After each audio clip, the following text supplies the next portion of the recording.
We're gonna kill the Woe Strider. Oh! Main phase collected company. Coming at ya. We're getting hammered at every turn. Alright, so the Woe Strider can do a bunch of shenanigans here. Right? He can sack stuff. Do that scry. Make sure his next turn is good. He feels no need.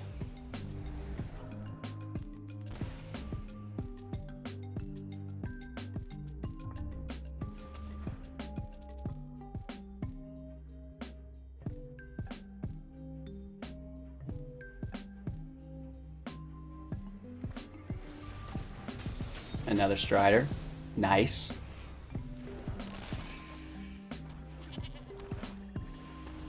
Another Artist. Nice.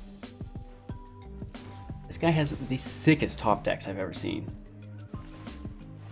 If you've been enjoying any content on the channel, I encourage you to go ahead and subscribe. It's a great free way to support me along this journey.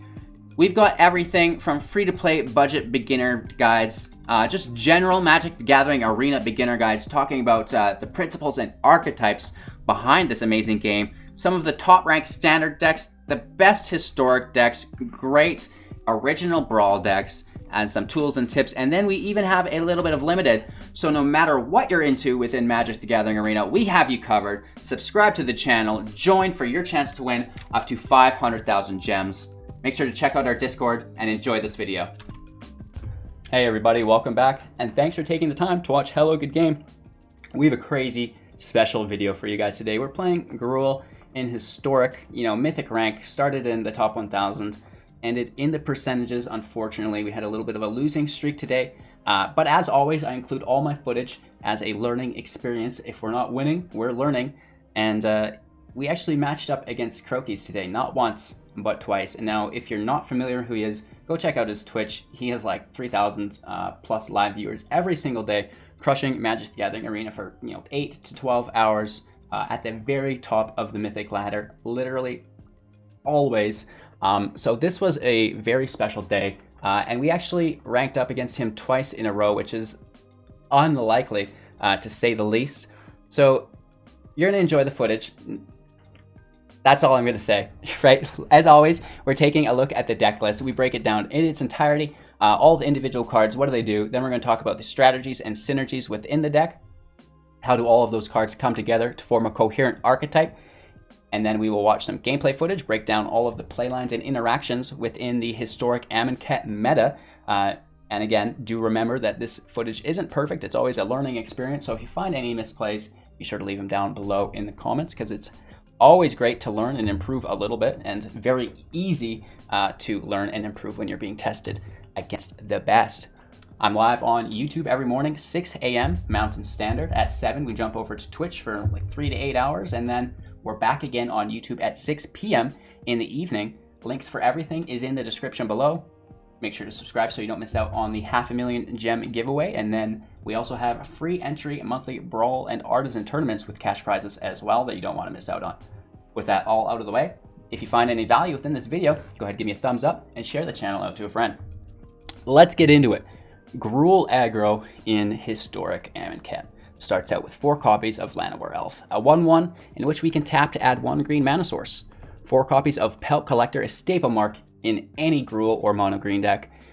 It's a 1/1, and whenever another creature you control enters the battlefield or dies, if that creature's power is greater than Pelt Collector's, put a +1/+1 counter on Pelt Collector, and as long as it has 3 or more counters on it, it will also have trample. Into our 2-drops, Zhur-Taa Goblin is a 2/2 with Riot. Riot means when it enters the battlefield, we can choose to give it haste or a +1/+1 counter. 2 copies of Scavenging Ooze, a 2/2, and we can pay 1 green mana source to exile target card from a graveyard. If it was a creature, put a +1/+1 counter on the Scavenging Ooze and gain 1 life.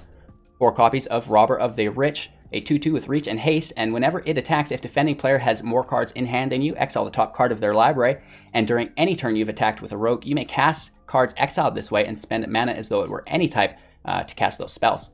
Into our 3-drops, we have Bonecrusher Giant. Now this is a 4/3, and whenever it becomes a target of a spell that you or your opponent control, it will deal 2 damage to that spell's controller. And then it also has Stomp attached to it, which is an instant speed adventure, dealing 2 damage to any target, and damage cannot be prevented this turn. 4 copies of Gruul Spellbreaker, a 3/3 with Riot and Trample. As long as it's your turn, you and Gruul Spellbreaker have hexproof. Cough, cough. 4 copies of Questing Beast. Now this is a 4/4 with Vigilance, Death Touch, and Haste. Questing Beast can't be blocked by creatures with power 2 or less. Combat damage that would be dealt by creatures you control can't be prevented, and whenever Questing Beast deals combat damage to an opponent, it deals that much damage to target Planeswalker that player controls as well. Hellrider, this is actually a pretty cool new addition. It's a 3/3 with haste, and whenever a creature you control attacks, Hellrider deals 1 damage to the player or Planeswalker it's attacking. 2 copies. It's so hard to read with the white text over the white cards, you know what I mean?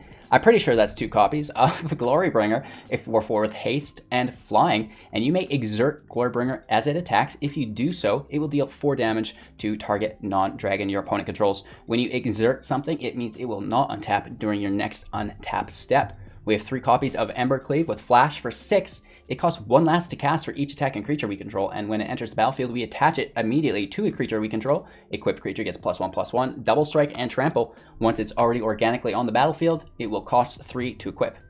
These spells are accompanied by 4 mountains, 4 Llanowar Ruins, which can be sacrificed by paying 5 to deal 2 damage to each opponent, 6 forests, 2 Hashep Oasis, similar situation in which we pay 4, sacrificing it.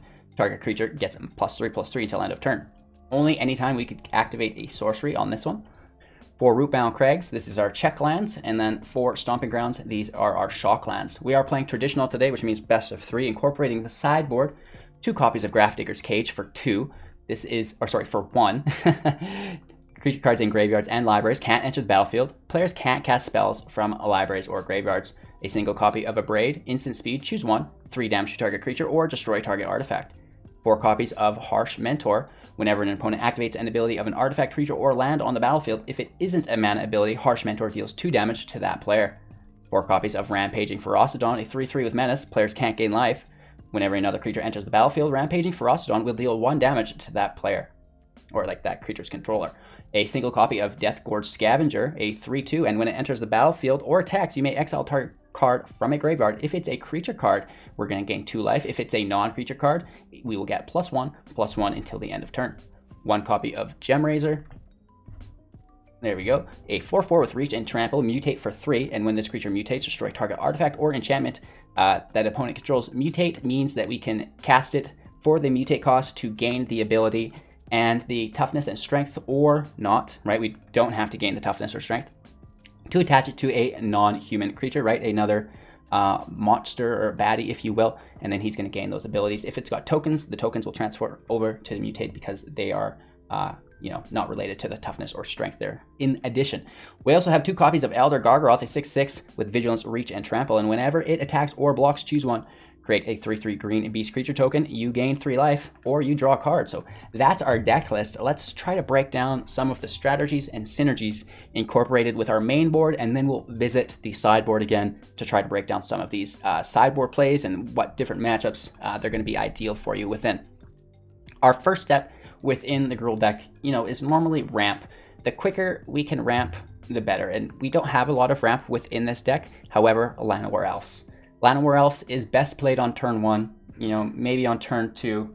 If we start playing it later in the game, turn 3, turn 4, turn 5, it becomes a lot less useful and the value decreases substantially. So, the best turn 1 play you can make is a Llanowar Elf, and that sets you up to drop a 3-drop on your turn 2, which jumps us right into the Spellbreaker, which is great. And then, we're into our regular turn 4, which is our Questing Beast, so on and so forth. If not, we do have things like the Pelt Collector, and we can just, pretend we're not ramping in that game. We play the Pelt Collector, and then everything on top of the Pelt Collector just makes it stronger and stronger and stronger, and that will be just as good of a starting play, potentially in certain matchups, especially if we can pull our land, we don't get stuck on land. To ramp to turn 3 and get 1 turn ahead is nice, but it's not a requirement, right? As far as 2-drops go, my favorite is Robber of the Rich. It's got haste, it's got reach, and it can gain you card advantage off your opponent's library, which is really, really nice. Scavenging Ooze, if they're playing anything like Uro or, something that you have to deal with out of the graveyard. Woe Strider potentially as well. And then the Goblin is just a filler. You know, I don't mind seeing this later on in the game, but if it's in the opening hand and that's your only 2-drop, sure, fine, whatever. Bonecrusher Giant is great because it can remove certain things. However, it can also kind of be a dead card if there's nothing to remove, in which case Gruul Spellbreaker becomes much more advantageous for your 3-drop, just because it has, again, the ability to have haste. It already has trample and it can give you hexproof, which is really neat. You guys all know Questing Beasts. Turn that out as quickly as you can if you can get it out on turn 3, perfect. If not, turn 4 is ideal. And you know, at any point in the game after that is still really, really good. And then, of course, we've got our Glorybringer, which we want to kind of turn up after our Questing Beast. We've got stuff like Hellrider, but that is only a single copy of, so it's very spice and not very consistent. So, you know, Flying Haste, it's basically guaranteed to hit for 4, I'd say, and then it can deal 4 damage to a creature, which is great. So this is as it attacks, so you could deal the damage before your opponent can declare a defender. You can clean the field of a defender and help your other creatures get through to your opponent's health points. Embercleave costs less to cast, so we are stacking creatures and reducing the cost of our cleave and then just smashing in with that double strike trample shenanigans, right? It's basically it. There's not too much strategy to the Gruul aggro, in my opinion, and again, I don't play this deck the greatest. However, as far as my understanding goes, is you just play your creatures, turn it sideways, smash your opponent, use your removal as needed, right? And then just try to avoid their removal. As far as Game 1 goes, anyways. Game 2, you do need to determine what kind of deck they're playing and then decide what did not work in your deck and then try to put things in from your sideboard that did work. So, you know, if it's a mono red deck or anything where you're in need of life gain, and specifically mono red is good because mono red has a hard time dealing 6 damage to anything. You know, there's some Rakdos stuff that has just, you know, destroy target creature, which is very good against Gargaroth because it doesn't have an enter the battlefield effect. So as long as your opponent doesn't have some sort of instant speed or targeted removal, Elder Gargaroth is very good, right? If he is mono red, he's doing the burn, he's got some little attackers, he's got, you know, 3 damage spells. Put your Gargaroth in play or in your board, and that is going to help you win the game. Gemraiser, you know, there's only 1 copy here. I wish I had more, actually, but it's like, how do you fit all these things in a sideboard? We need a sideboard of 30, right? Whenever it mutates, you're destroying enchantment or artifact, so you know, there's those artifacts, enchantments, ECD, stuff that he takes your creatures with that remain on the field is even better. But I like to get rid of ECD before it brings something oppressive back from the grave. That's the best example. A Bolas Citadel, you know, a great henge potentially as well is cool to get. We've got the Scavenger. This is similar to the Scavenging Ooze. You know, you're going to buff up, get a little stronger, gain a little bit of life, and exile cards from his grave that you need dealt with. Rampaging Ferocidon is really good against Field of the Dead, the Sacrifice decks, any life gain deck, mind you, even mono white, right? Because they'll be flooding the field. So any deck that's looking to gain life and flood the field is great. Arch Mentor, we actually added this in after our first Crokeyz match, right? Because we've seen the same deck 3 times in a row today. Big surprise, LOL. When the guy, you know, streaming to 3,000 people is doing well, the tendency of those 3,000 people to play the exact same deck it's there for sure. So Harsh Mentor, in theory, shuts down the deck that we play against. You know, whenever they activate an ability of an artifact creature land on the battlefield, if it isn't a mana ability, it's going to deal 2 damage to that player. So it's the sacrifice deck. I'll let you know right now that it's Collective Company that we had to deal with all day. And this really helps us survive, much like Rampaging Ferocidon does. So that's where they belong. And this does a little bit more than that. So anything that your opponent is doing a lot of on their turn, the Harsh Mentor will probably protect you from. The Abrade is just a little bit of removal and more artifact destruction if that is holding you up. And then Grafdigger's Cage, you know, is shutting down the Uro, it's shutting down Bolas Citadel, it's shutting down Muxus. Basically any card that you don't like, Grafdigger's Cage is going to protect you from. So that's the sideboard. You know, I tried to talk about the sideboard guide a little bit about taking out what's not working in your deck. So for example, if they did not have creatures in their deck, I take out Bonecrusher Giant because we don't need the stomp, we don't need the removal, and now we put in something else. Maybe they're gaining life. Maybe they're doing a lot of, you know, activated abilities. So potentially that. Maybe they're bringing stuff in from the graveyard like Uro. So it really just depends what you need to get rid of that didn't really hold as much value as you would have liked it to, and then put in stuff that holds better value than the things that you took out. That's my general strategy for sideboarding for beginners. So I hope you enjoyed this little deck tech and strategy guide to the Gruul aggro in Historic. I know you're going to enjoy our gameplay footage from today. So I really appreciate your time and attention as always. I mentioned that I'm on YouTube every morning, 6 a.m. Mountain Standard. At 7 we go to Twitch, and then back again to YouTube at 6 p.m. in the Discord all day. 500,000 gem giveaway. We have free entry, Brawl and Artisan monthly tournaments with cash prizes as well, so don't miss out.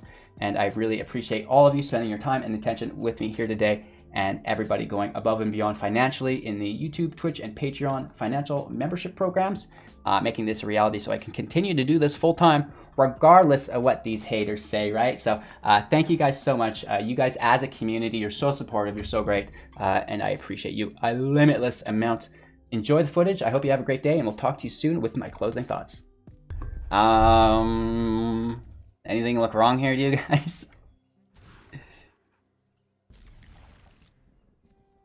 It's a lot of land here.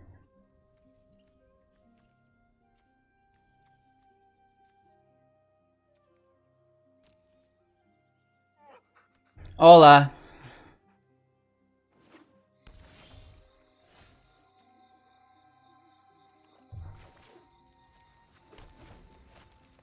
Two beasts is always fun, right? Nice. Bullet Citadel.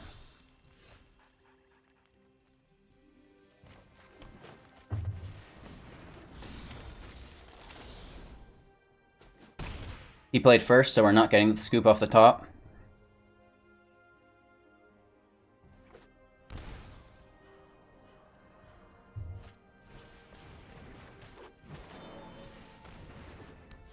Too gross.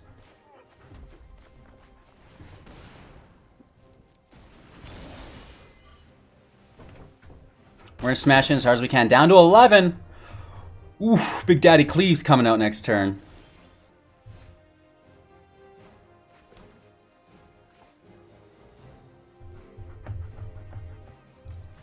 Maybe not. Maybe not. Maybe not. Let's pull the removal. We could have cleaved the Spellbreaker, I guess. Sure. Murderous Rider can block.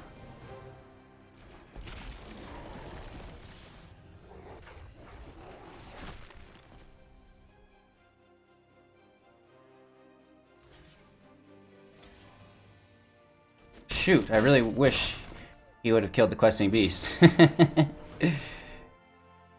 He gets a life gain too. That might have been our misplay of the game. Shoot.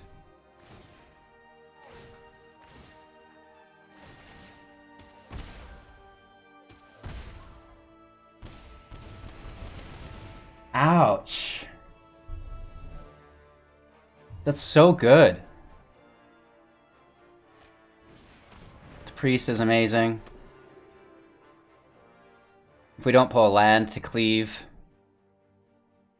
we should just ooze to gain life.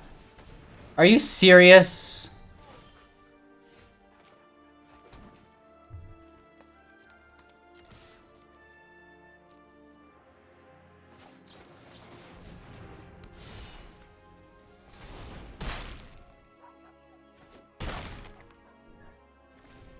Wow, I hope we pull Bonecrusher Giants. Are we going to survive this turn? He's going to gain a bunch of life. We're going to take a bunch of damage. Right? I don't even, like... So 1, 2, 3, 4, 5, 6, 7, 8. At least. And we have to sacrifice our beast. We need him to sack that Woe Strider. Right? So our other beast can't be blocked.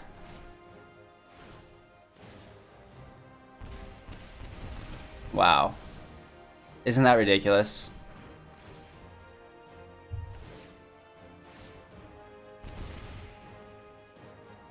That's laughable.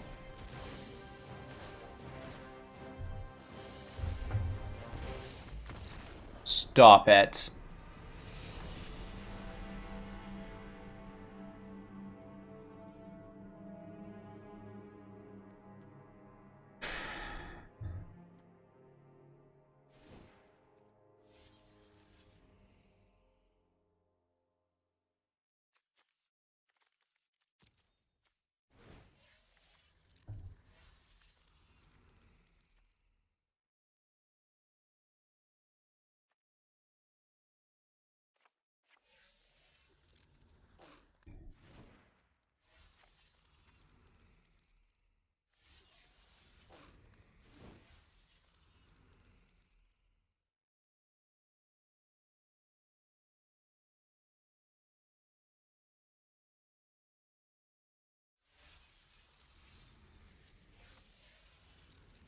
We need as much life gain as we can get.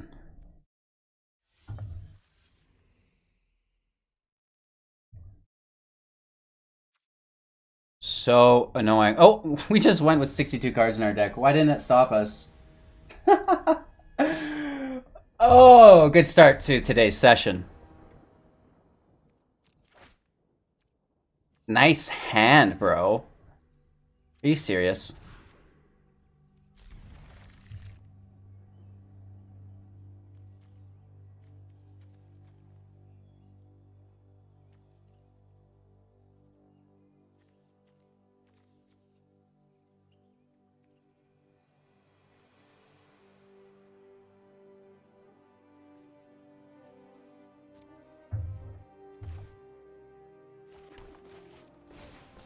If he's got a bad hand, maybe.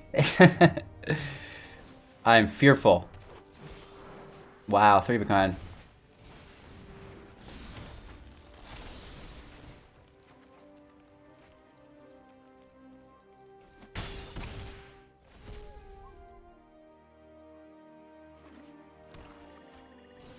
Of course he does. Only makes sense.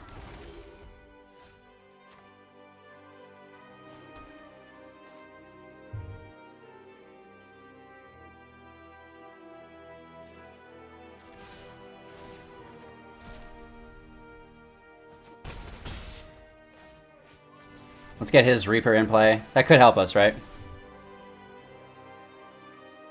So now we sacrifice his creature, and we get a draw for it.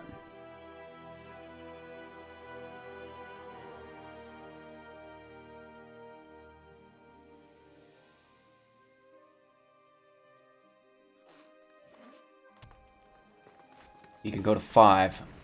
Already pulling these Blood Artists.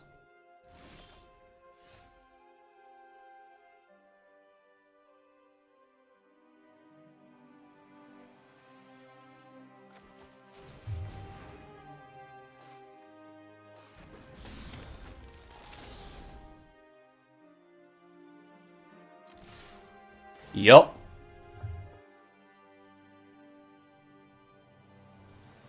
Looking at top 2. He's gonna gain some mana here. He's at 3. And he's gonna tap the 2 of them. Right, he's gonna sack these 2.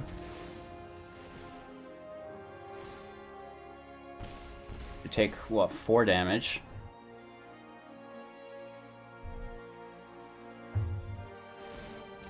Toss a robber. He draws, we draw.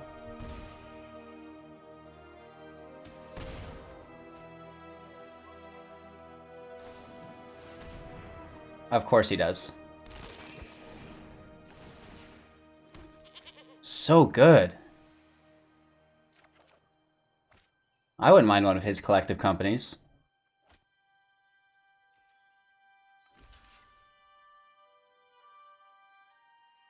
It's just instant board advantage. So good.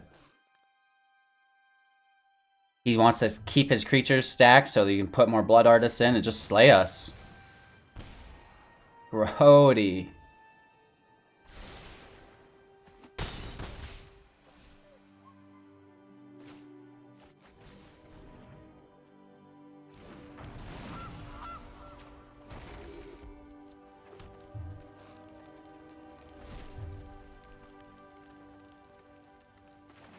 We've got double haste next turn, which we can no longer attack. Oh, we just get shut down. 2 in a row. Not good.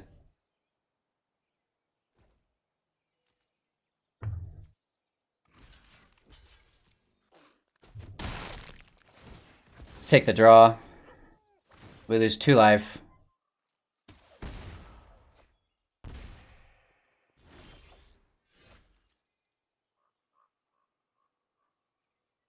It just doesn't work. We can robber and cleave. But still, he has so much life, he's just going to kill us on the return.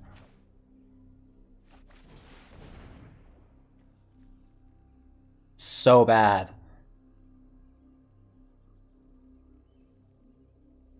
Questing Beast has Vigilance and Death Touch, at least.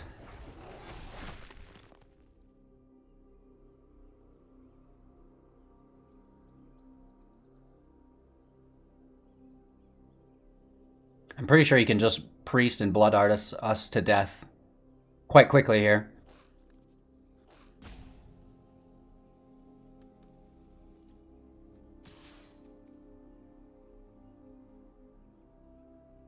So bad.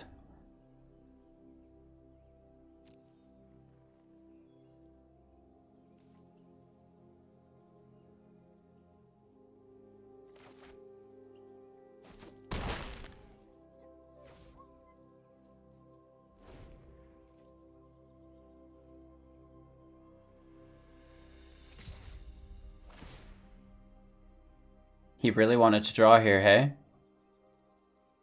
Or just a 3/3 for him to sack. Gross. Still take 2 damage through the trample.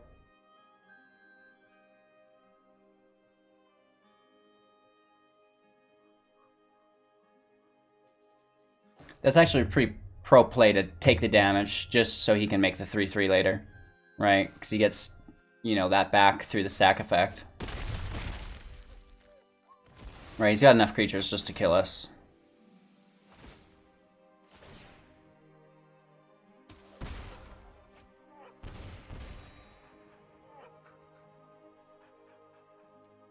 Let's let him finish it out. It's easy enough, right?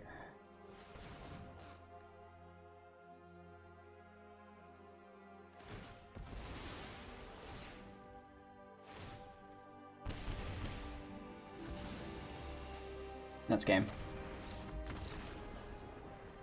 Oof. You know, there's a couple sideboard cards that shut this deck down, but unfortunately they're not in this list.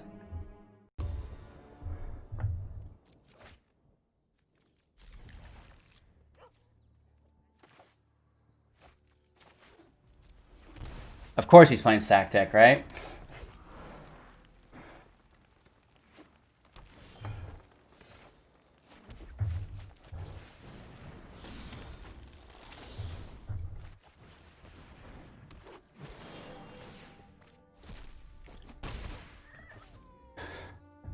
Big nerves. Okay, it's definitely the sack. Hashtag Citadel.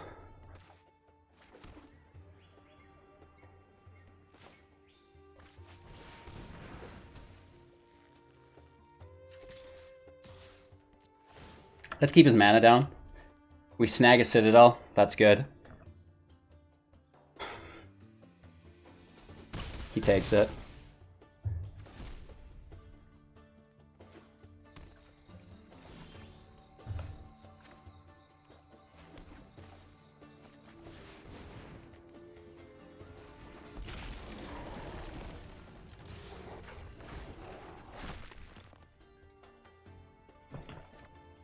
This is a very good hand for us.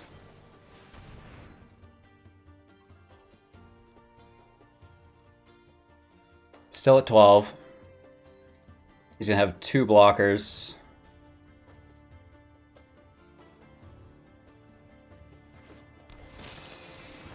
The Woe Strider is good, right? I don't think he's... Okay, he's gonna take the beast damage. This guy's too big brained. He's already like 4 turns ahead of us. LOL. Right? Down to 1, but then he goes up.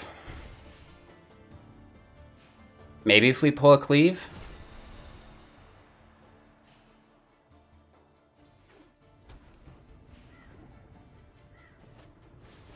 Bastion of Remembrance definitely helps him. He has instant sacks through the Woe Strider. Nice. Oh! It's twice as good.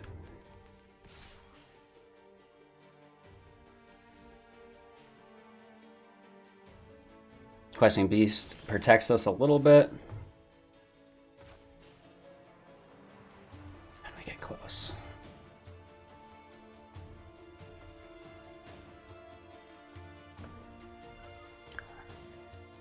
Ugh.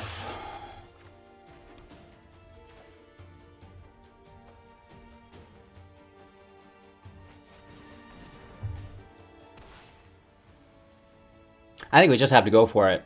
If he gets another turn, he wins. Right?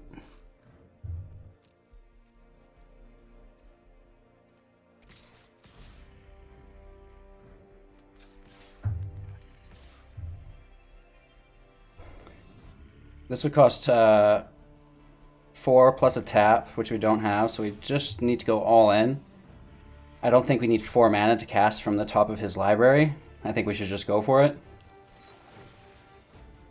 Right? Probably just his Blood Artist.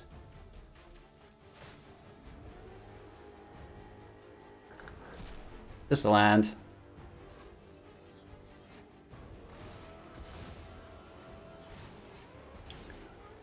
He's gonna sack everything else first before it dies to get the advantage. But again, it's like we go for it if we get it, great. If not, then, you know, we'll try again. Because we can't give him another turn. Right?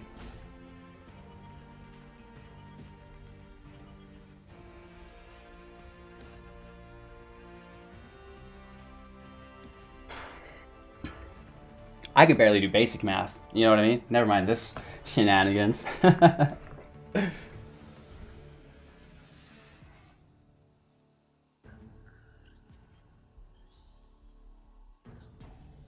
I don't even want to even start to think about it.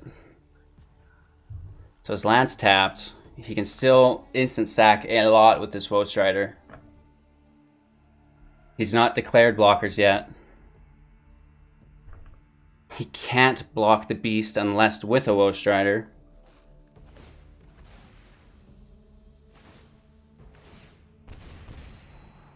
So he basically can sack the ghosts for net positive gain because of the Artist and the Bastion.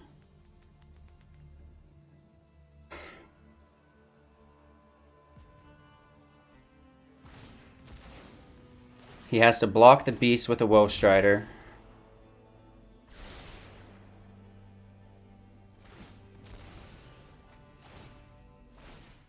Right? Jeez Louise. This damage. I think we are going to make the change to the deck, even though it's not in the original list. Right? So we can't have these sack effects if everybody's playing this deck.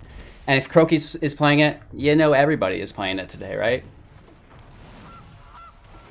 You know, we can grab some life, I guess.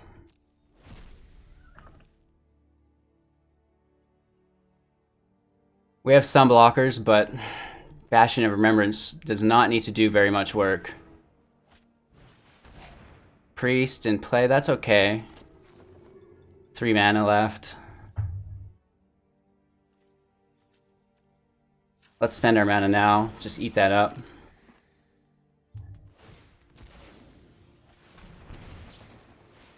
Oof! Collected Company is just a menace.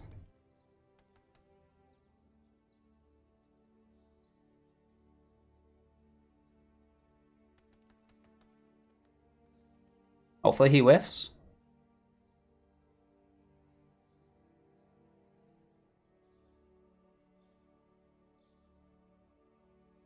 Woof. My hands are shaking. My hands are shaking.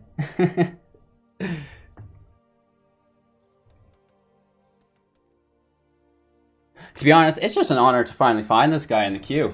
I've been hunting for a year and a half.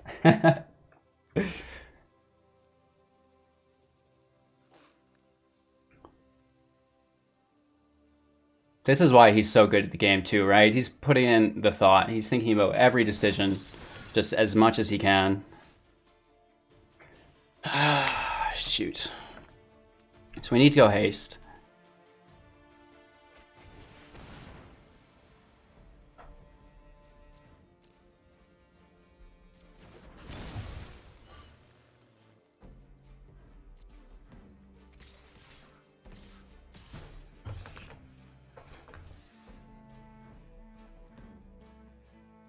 We're still short from our Rune Blast, but we can make a food and eat that.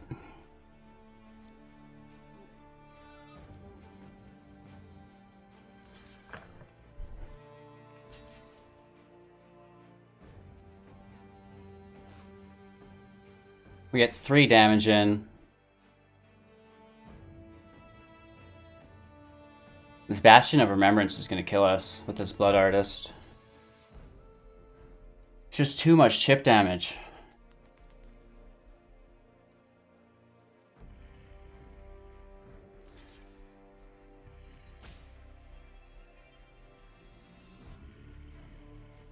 He'll take 5 damage here.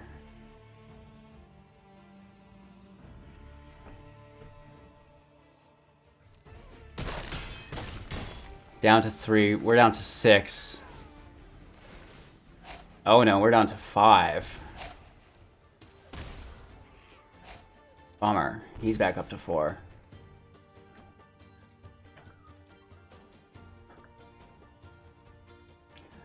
We can create the food with a Chump Blocker, I guess. We don't want to tap it yet, though. He's got nothing to attack with unless there's haste, but...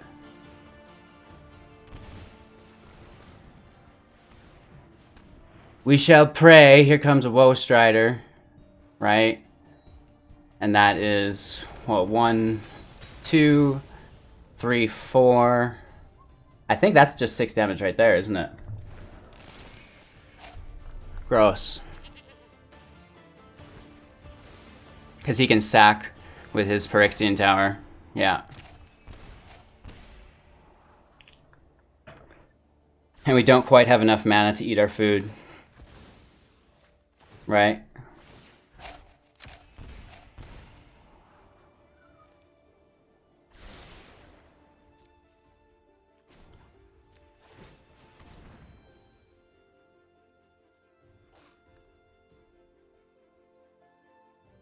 All he needs is to sack this and deal that last damage, right?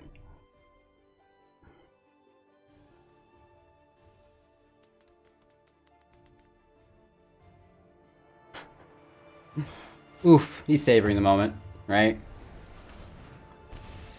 Ooga! Okay, how are we gonna stop this?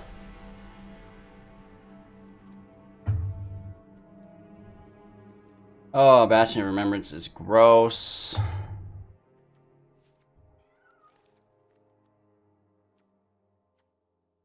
Vivian can kind of help us there too, right?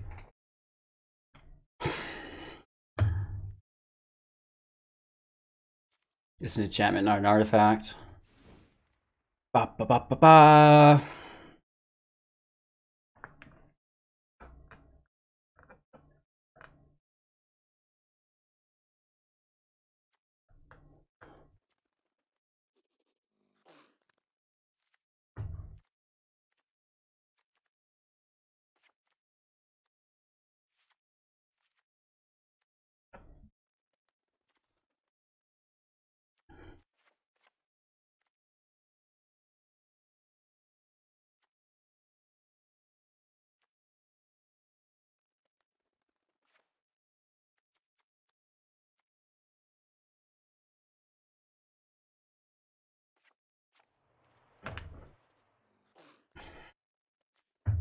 Right?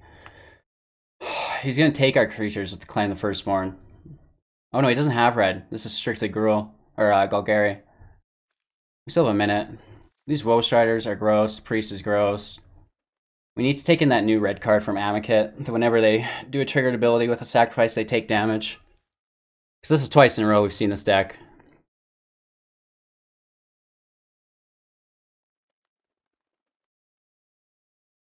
I mean, the Gargroth's nice, if he doesn't just remove it.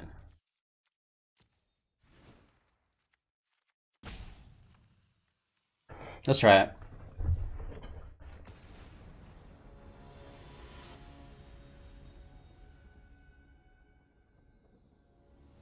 Do our best, hopefully learn a little something along the road. Playing first again, we get the cage. Do we want to pay life right out of the gate?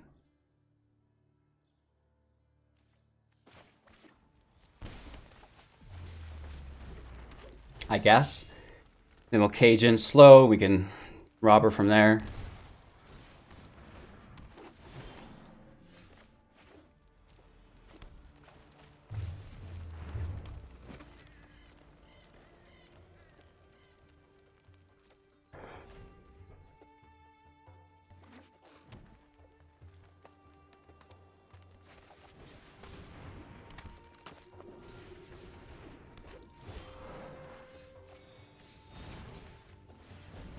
I cannot stand Priest of Forgotten Gods. 10 times out of 10, I will instant speed that. We need the land, so we're not attacking. Oh, that's a Pelt Collector. I thought it was a Llanowar Elf for a second. My dyslexia has flipped the field state. Nah. Let's play our robber. Ghost Rider is good. It's annoying, and I hate it. Where's this land?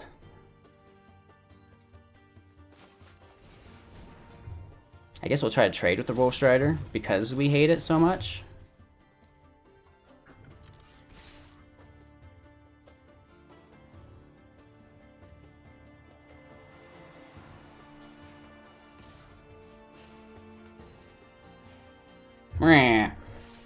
It's annoying, and I hate it. I'm sure he just chump blocks for the scry. He might even just take damage, right? Yeah.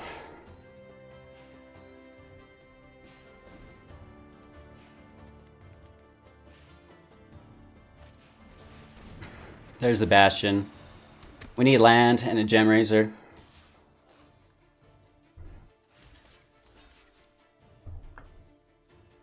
We'll just take it. Scry to the top's never good. Embercleave is not good.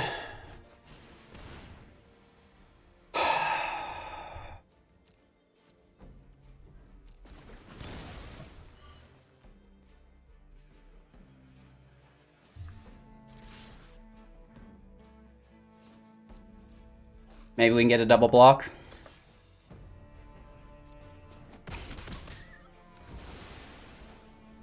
We should have done that the other way around. That's my bad. Gilded G. And he gets the Artist. Great. Where is the land?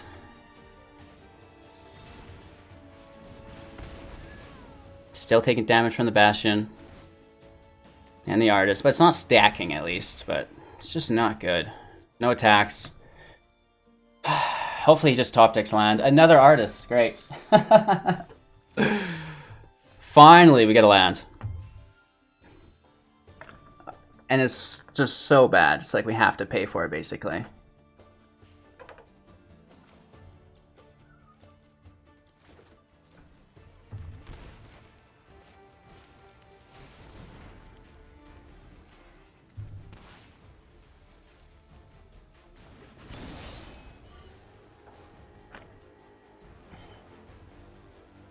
We can't just let him build. We gotta get in there. It sucks. But, yeah. He's already got 6 damage on the field. Are you serious? Come on! This man is blessed with thy top decks.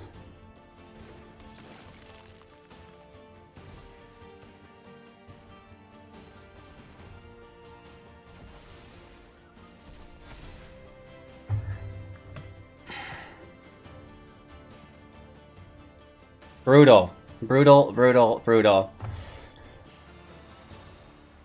Oof.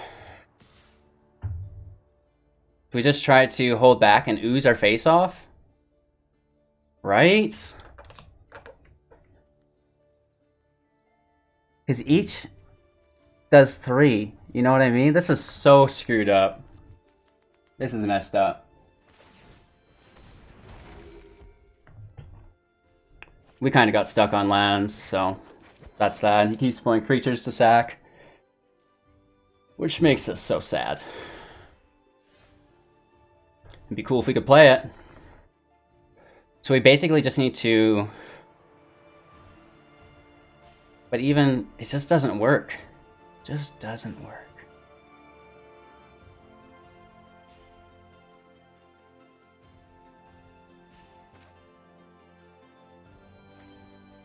I don't even know.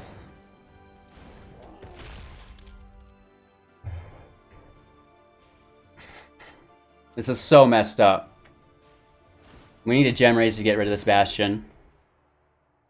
And then we can think about it? I don't know. It's a no-win scenario here.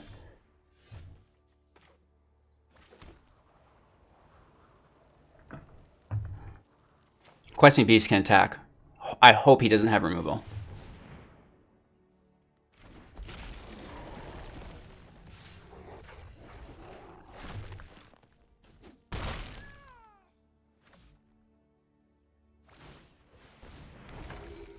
He's stacking these foods.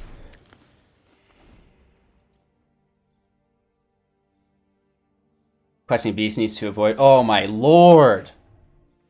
Oh!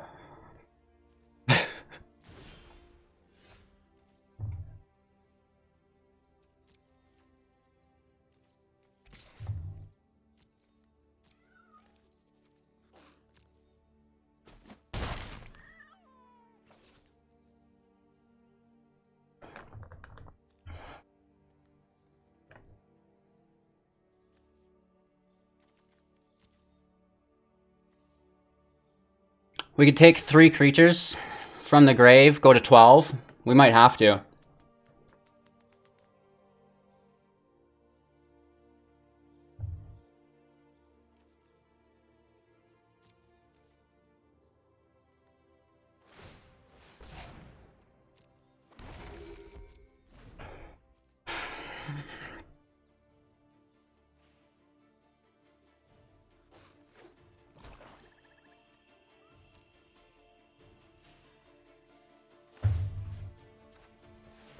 Let's grab that life.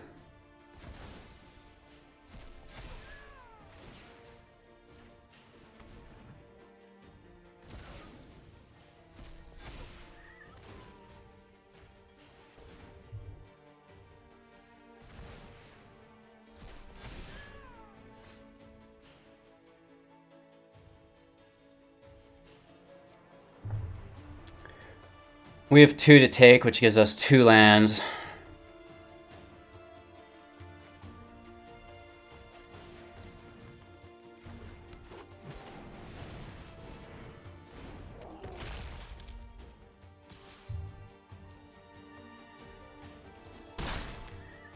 If he gets any sacrifice effect, a Wolf Strider off the top and we're dead.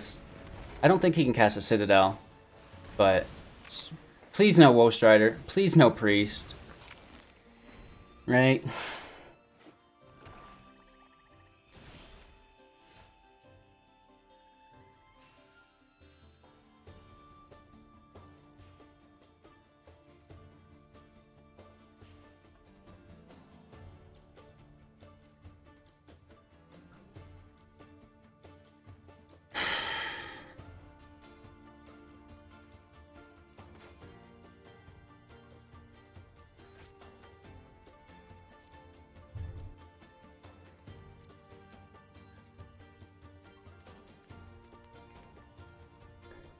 I don't think we can attack yet. Can we?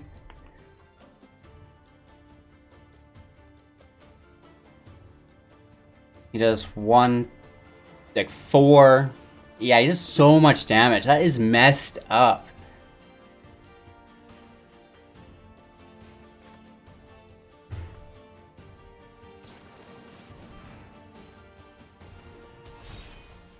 Let's just speed this up a bit with our cleave. Now, where's the life gain, right? So he's going to attack, so we don't really want to defend a lot, right? We want to basically leave the attackers go through.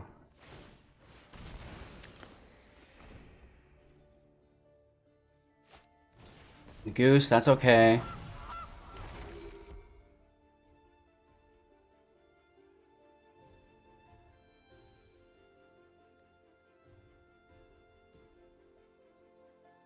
Pretty good considering how bad this match started out.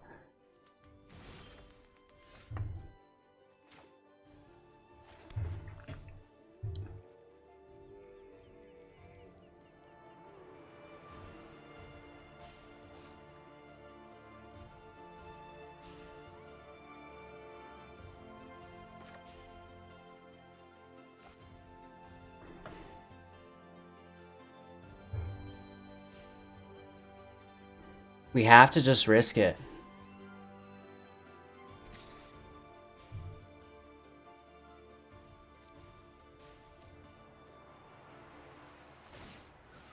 Gains 6 life. Basically nullifies a lot of our damage. But running out of the food.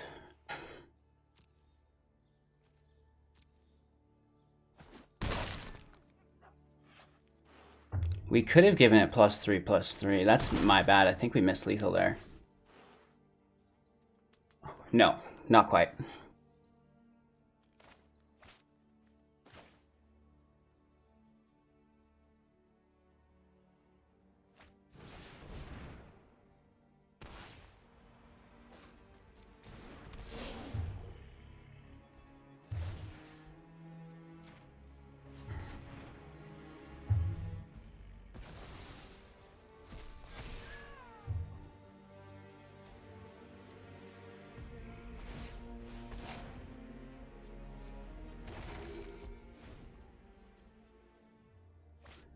Oh, he gets it.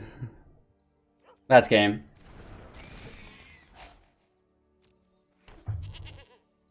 Cry.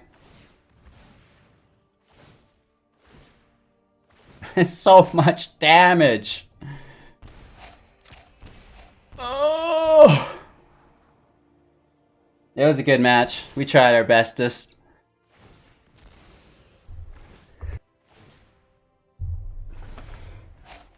Woof. We can tap for 1 more life gain via the druid.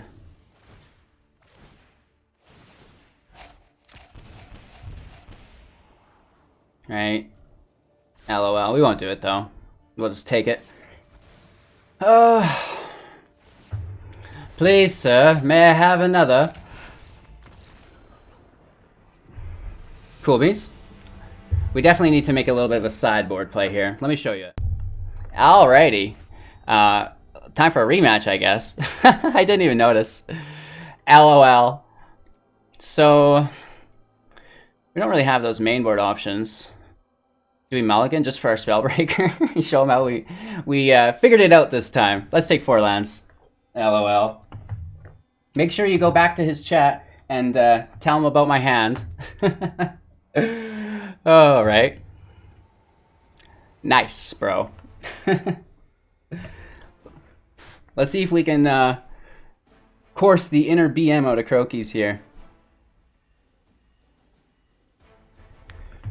Let's start her up nice and slow.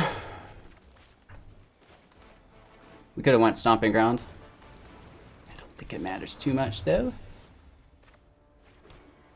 We'll pay life for it later. Why not start the game out with a misplay?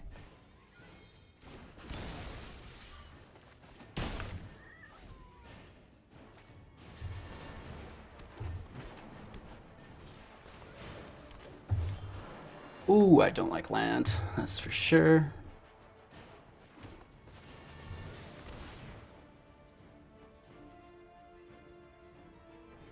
Let's try to trade with the druid. Down to 14.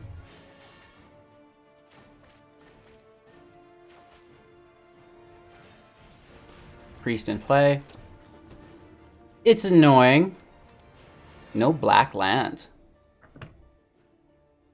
Yikesies.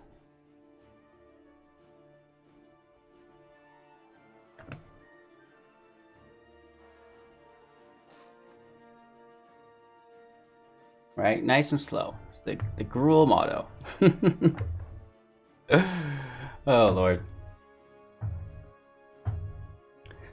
Today's video is brought to you by Magic the Gathering Arena Assistant. Not really, it's brought to you by myself. But if you want to download the Assistant, the link is in the description below. It's a great way to apparently find Crokeyz at the ladder.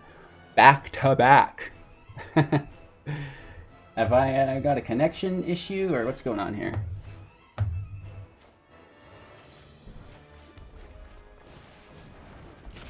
Let's play out 3 attacks.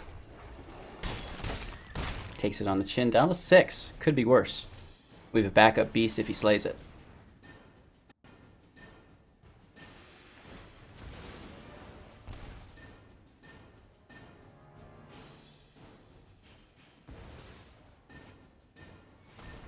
Gives him the draw. He's got like 4, 5, 6, 7, 8 mana. Into another priest. Gross.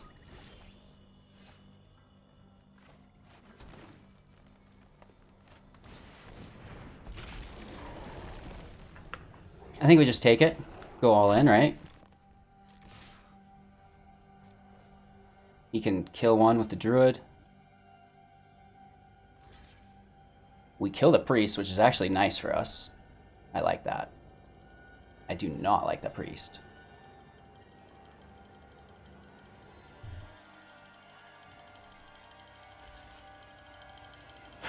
I also don't mind getting rid of the artist. Right?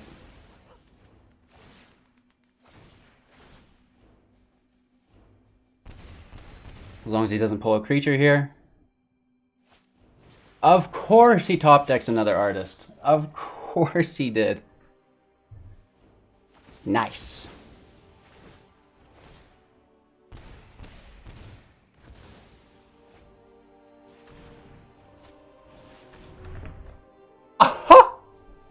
Woo! This guy.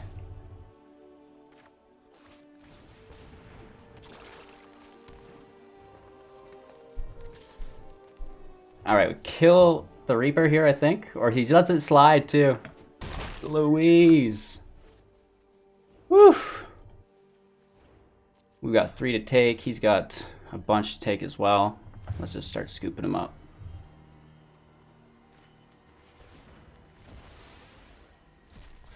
At least we have a creature to sack within the ooze after we're done all the shenanigans.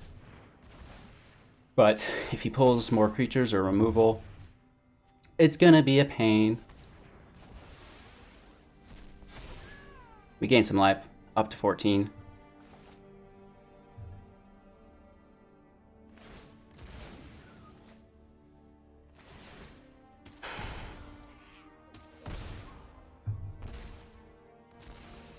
We drop the ooze. He's got 4 cards in hand. And 5, 6 mana, I think, 7. Wolf Strider saves him. We need removal. The ooze is not that bad.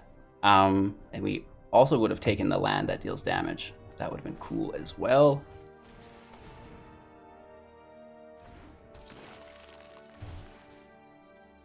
Let's just keep eating his library away, gaining as much life as we can.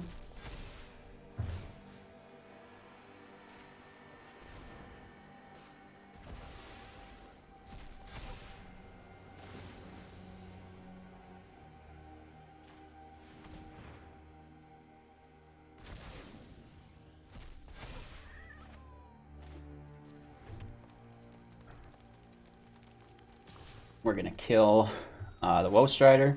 Oh! Main phase collected company. Coming at ya. We're getting hammered at every turn. Alright, so the Wolf Strider can do a bunch of shenanigans here. Right? He can sack stuff. Do that scry. Make sure his next turn is good. He feels no need.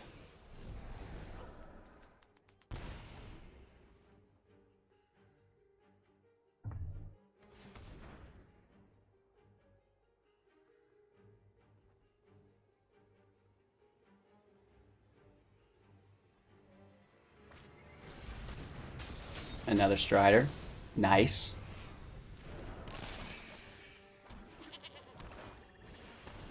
Another artist. Nice. This guy has the sickest top decks I've ever seen. Oh, that Wolf Strider just gets us, right? There's nothing we're doing here. We can go big, but then he can just chump block. At least the Death Touch trades with it. Gross. Gross, gross, gross.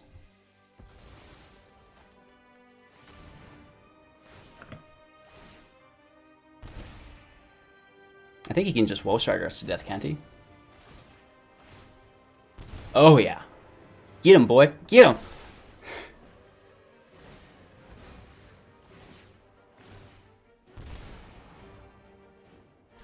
Unos Morse. There it is. Alright, so this is why we made the sideboard play.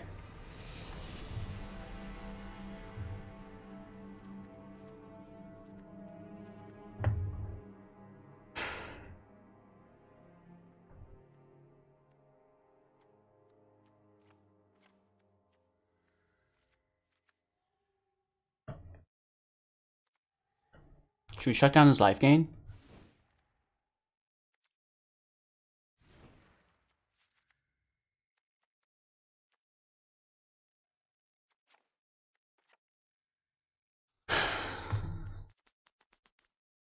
Big woofs.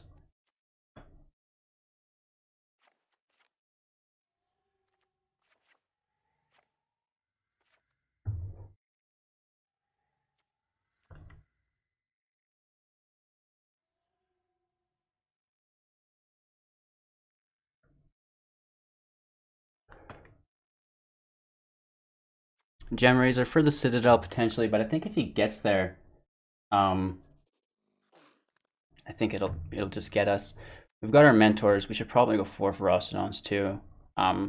It's hard. Our 3-drop is so hefty. And the Questing Beast did a lot of work for us as well. I think we take the Beast. And we just don't run the Gargaroth.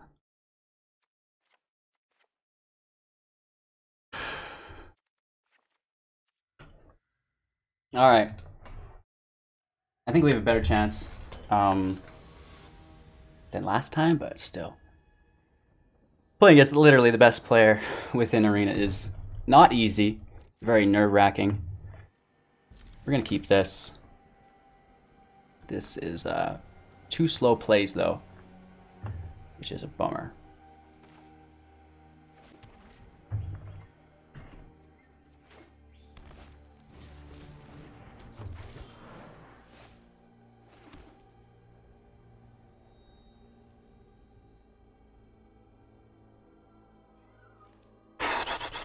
We could ooze right away, probably not required. Let's just ramp alongside him.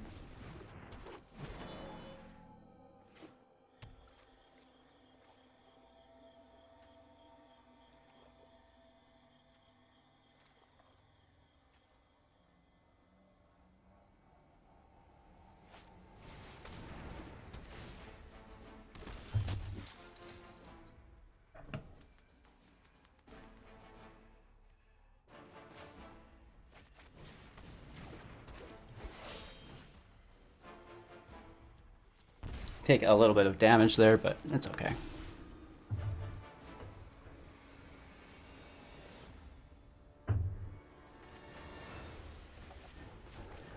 We've got our oozes. I wouldn't mind a cage. And then we've got our Spellbreakers as well. But that doesn't stop Bastion of Remembrance. It only stops the Artist. So we basically just need to stay off of the removal. Right? Keep that removal away. I'm sure he's got plenty of it.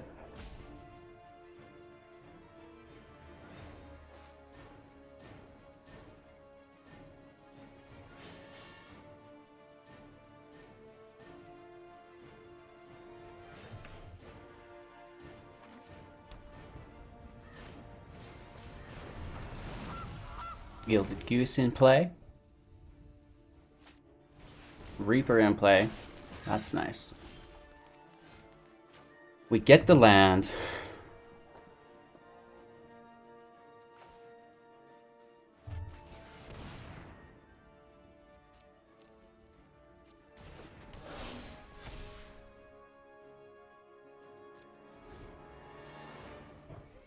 Pelt Collector could have went in and traded with the Reaper, I guess. Right? That might have been alright. We don't want to play the long con in case he gets to his Citadel. We didn't bring our Razor, so we definitely need to get to it.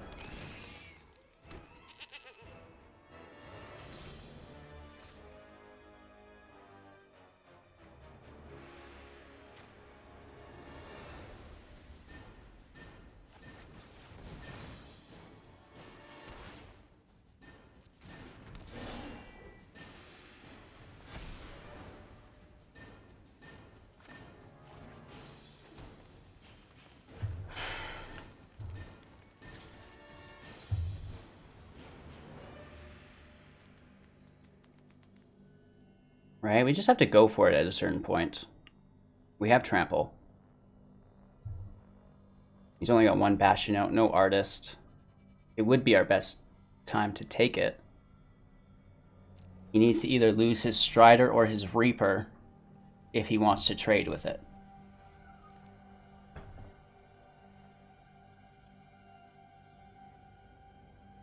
Ooze in play next turn.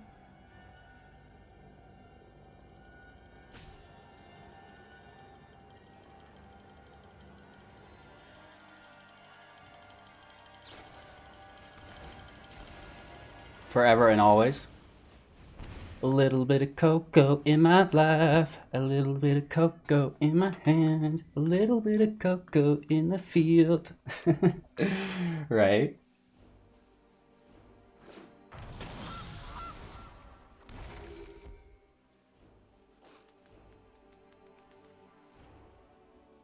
The Bastion of Remembrance is non-targetable damage, so the Spellbreaker is hexproof.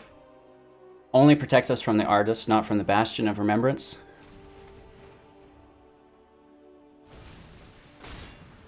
Okay, there's the removal on our Mentor.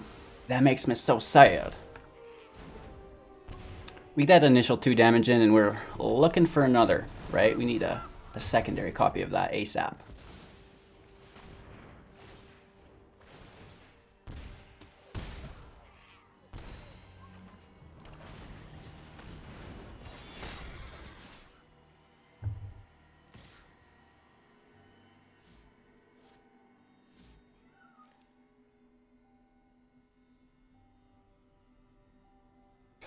May as well.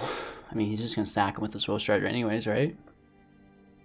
But I guess he can do the chump block with him that way. That's better. Come on, Harsh Mentor off the top, baby.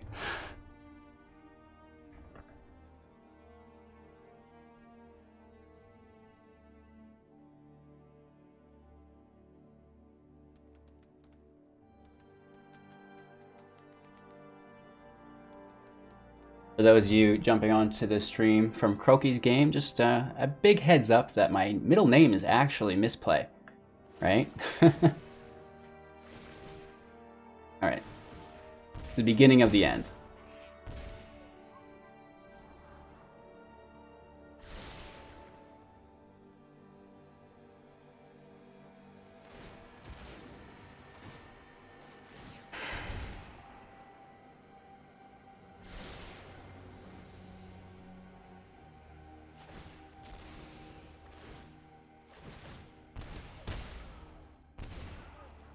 Woof.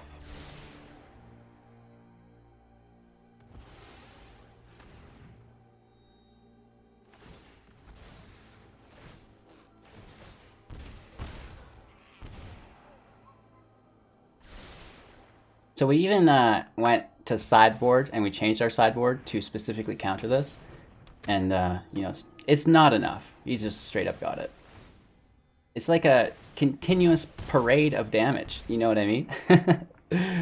That's crazy.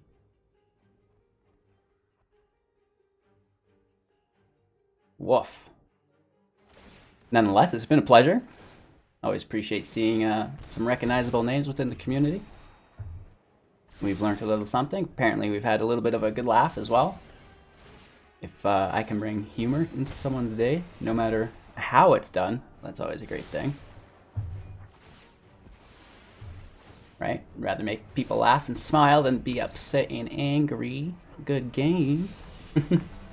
Woof, woof. Alrighty, what a day. What a day, what a day. So, believe it or not, I don't know, should I pull this up on screen? We had a couple people jumped over from Crokeyz stream. How do you not, right? He's got so many people online. And so they jump over because they know I create content. And there are some not nice people, FYI. I hope that you know, any of my full-time members don't act like that when they go to other people's chats.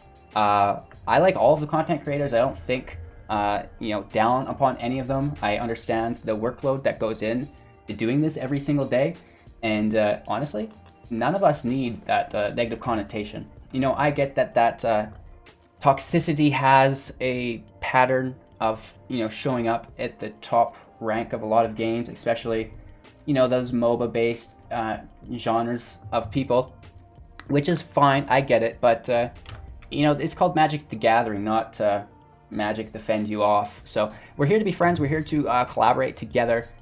So I can't control other people's audiences. I just wanted to bring awareness of it, that you know, it wasn't all friendly words. You know, a lot of people in my chat were asking them to be banned, but we tried to come full circle and just you know, talk with them, and we got a couple, you know, say like, maybe you're right, my apologies, but regardless, the misplays I make are for my own account, and I appreciate when they are mentioned to me, right? But don't do it with negative connotations, right?